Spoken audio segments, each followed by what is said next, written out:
Assalamualaikum warahmatullahi wabarakatuh, Mat. Sore para sedulur YouTube, ketemu lagi dengan saya Agung Wijanarko.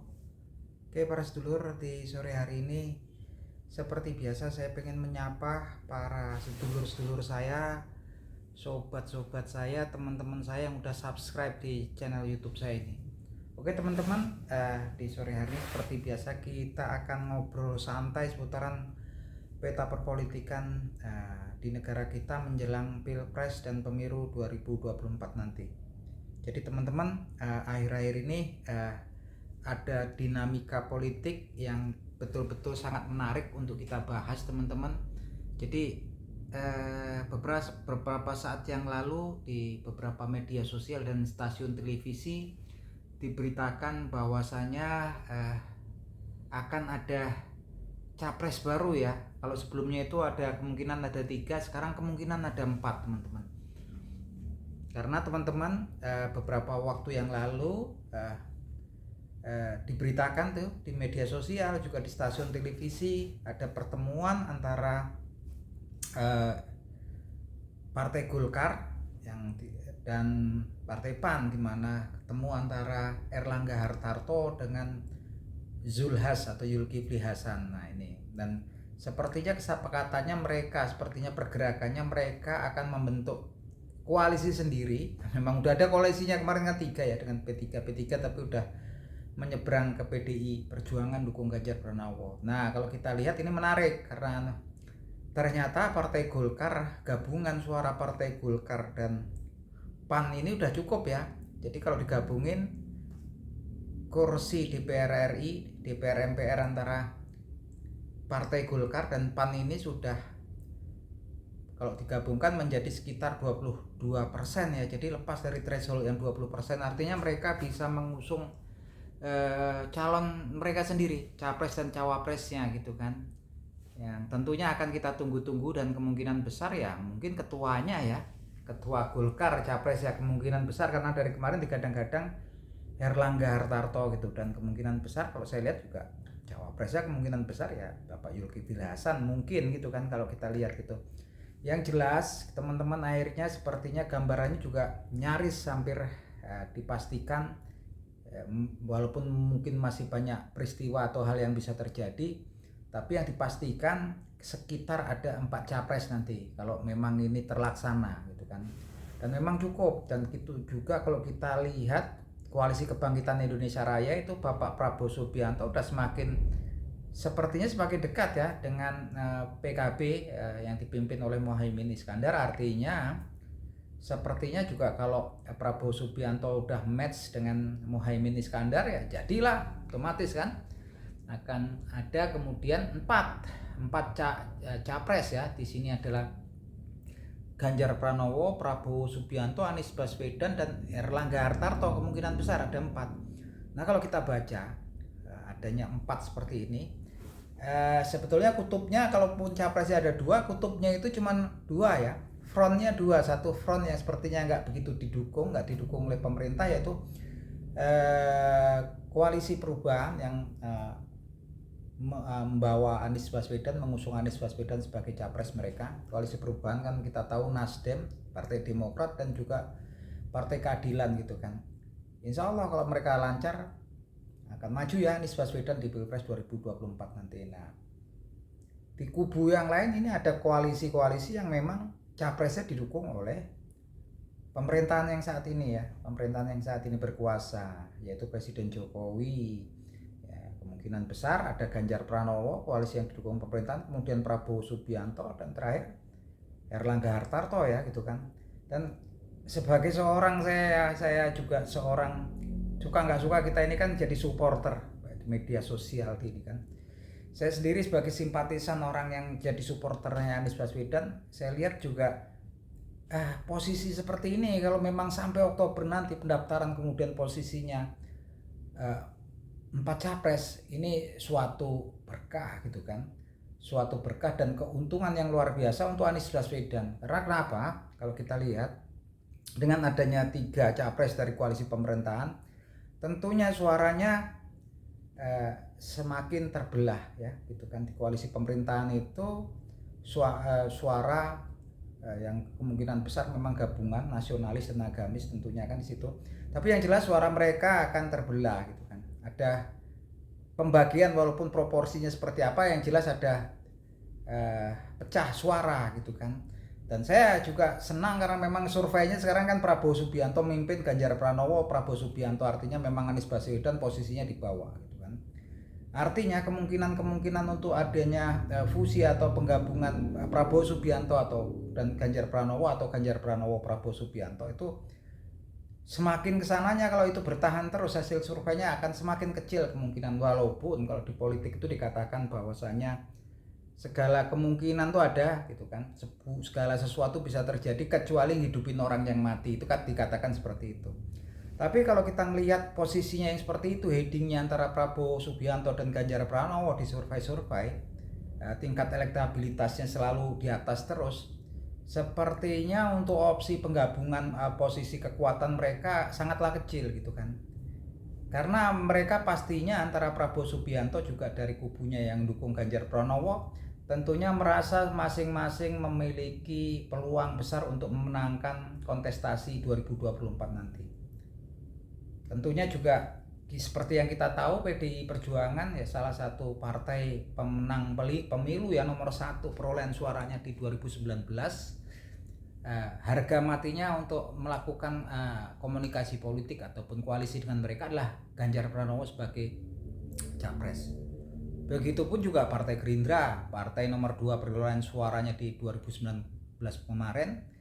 Harga mati komunikasi politiknya yang akan dibangun adalah Prabowo Subianto sebagai capres gitu kan. Artinya ketika sama-sama peluangnya besar, kecil kemungkinannya mereka kemudian akan fusi bersatu. Kalau itu terjadi sampai fusi, wah itu kan luar biasa ya. Kayaknya juga udah otomatis menang mutlak, karena kalau kita lihat kan memang dua partai besar gitu kan. Itu kalau sampai penggabungan seperti itu, waduh suaranya luar biasa sekali itu. Karena kalau kita lihat kan memang pastinya mereka akan sulit untuk melakukan penggabungan, kecuali teman-teman kalau kemudian di survei kemudian Anies Baswedan itu memimpin mutlak nomor 1 sepertinya gitu, umpamanya ini ya teman-teman, beberapa bulan sampai bulan Oktober kemudian Anies Baswedan itu elektabilitasnya meningkat nomor 1. Nah yang saya khawatirkan malah justru itu, kalau kemudian itu sampai terjadi gitu kan, pasti akan ada kemudian regrouping atau penyusunan ulang strategi dari tim-tim ataupun koalisi-koalisi yang didukung pemerintahan. Artinya kalau kemudian Anies Baswedan kemudian memimpin, pastinya akan ada pemikiran untuk menggabungkan Prabowo Subianto dan Ganjar Pranowo itu kan. Dan mereka pun pastinya akan realistis, pasti ada salah satu yang kemudian mengalah gitu kan. Nah kalau sampai hal ini terjadi teman-teman, tentunya ya sangat berita yang sangat bikin saya juga pesimis atau cemas kalau sebagai supporternya Anies Baswedan. Karena kenapa teman-teman? Wah ini suatu kekuatan besar yang kayaknya susah untuk dihadapi gitu pun. Walaupun Anies Baswedan juga nggak kebaca ya. Saya yakin nggak kesentuh survei juga pendukung-pendukungnya Anies Baswedan yang saya yakin adalah ex pemilih Prabowo Subianto dan otomatis Partai Gerindra di Pilpres dan pemilu 2019 gitu kan. Nah itu kan memang pembelahnya polarisasinya ya kuat sekali ya gitu kan. Sampai kemudian kita nggak tahu pendukung-pendukung yang kemungkinan merasa kecewa waktu itu karena kemudian Prabowo Subianto bergabung dengan oposisi yaitu pemerintahan dan bergabung dengan kabinet pemerintahan, kita nggak tahu. Tapi waktu itu juga suaranya saya yakin sangat besar karena waktu itu Partai Gerindra kemudian otomatis menjadi nomor 2 pemenang di pemilu itu, nomor 2 perolehan suaranya di bawah PDI Perjuangan. Begitupun waktu itu ketat sekali antara Prabowo Subianto dan Presiden Joko Widodo waktu itu, sepertinya kalau nggak salah bedanya cuma 5% kan. Nah sebagian pemilih Prabowo Subianto yang waktu itu saya yakin, karena dulu juga kan ketika terjadi gesekan sangat keras kan, sampai panjang kan situasinya, dan mungkin pastinya mereka akan banyak yang merasa kecewa, sakit hati ya. Ada kemungkinan besar mereka akan memilihnya kemana ya, pilihannya cuma yang satu frekuensi sama mereka adalah Anies Baswedan. Dan saya yakin mereka itu nggak terdeteksi, nggak terjangkau gitu kan. Kita tahu sendiri lah gitu kan. Dan mereka pasti punya loyalitas, kredibilitas yang tinggi kan. bahkan juga sampai ya kadang memang loyal banget gitu kan. Dan itu kita tahulah masa-masanya, yang jelas apapun masa yang mendukung waktu itu juga jumlahnya saya yakin pasti besar sekali. Nah seperti ini kalau kemudian sampai kemudian ada 3 capres di koalisi pemerintahan, itu sebetulnya juga malah menguntungkan Anies Baswedan karena suaranya seberangnya kemudian terpecah menjadi 3 gitu kan.